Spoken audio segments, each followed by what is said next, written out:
Hello and welcome to an update in feeding of our VermiBag Max. I have it covered with newspaper simply because I want the worms to come up all the way to the top when they're feeding. And I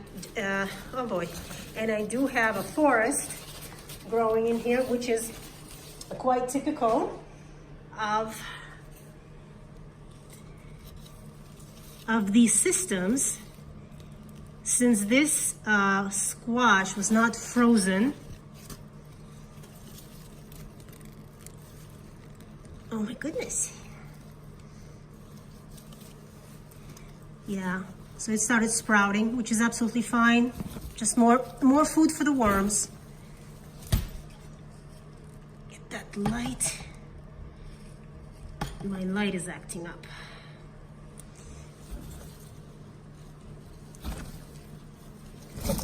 Get all of that back out and right back into the worm bin. But yeah, you can see the worms are all throughout here. Now they will not eat this if it's alive. They will only eat it if it'll start decomposing, which it will do if I tear it up like that.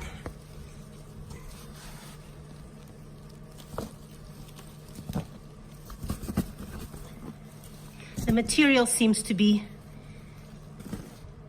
nice and moist. It's not dry, but then again, that's because if you've seen my feedings, you know that they are typically wet and large.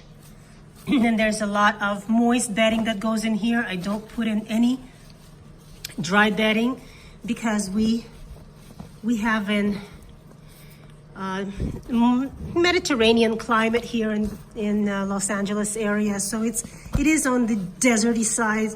It's dry, and if I put in dry bedding, it's just the material would dry out way too quickly, and I would need to add water.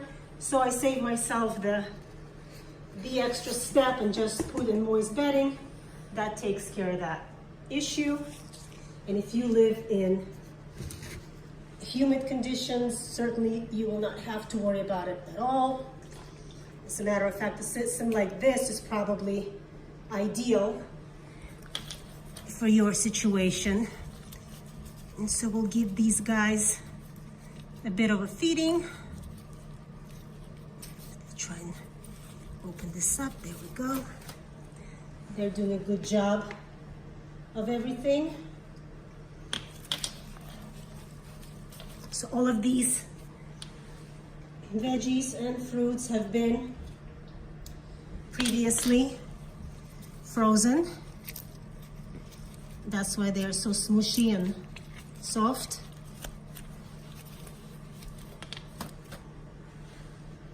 Oh, I even have a whole banana in here. Oh, they'll love that. Can anyone say worm bowl? Thinking if I get to it in time, I'll find one in that banana. Not sure why my camera just shut off. Must have pressed something, but we are back. I'm thinking that I have some liquid in here that I am going to pour. This is one of those systems that can certainly handle it quite easily, so it doesn't go to waste. There we go. It's a whole lot of liquid.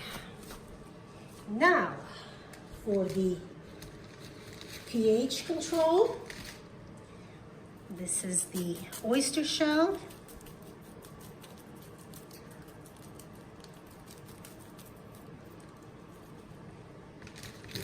And finally, lots and lots of moist bedding.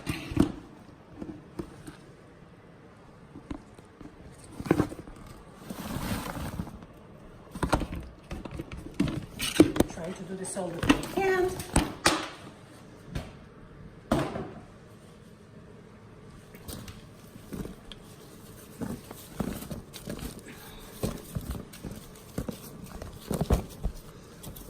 The worms are doing a splendid job of it.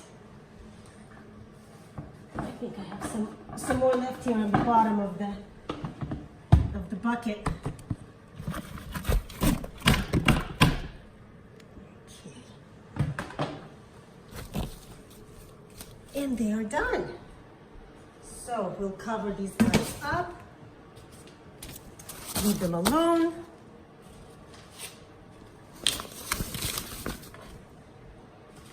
And I will check on them again in a week, and I'm sure we'll have some more sprouts. But these guys are doing great. The system is working as it should. No surprises in here. And I can't wait to see what the first harvest looks like. Thanks for joining me. We'll see you next week.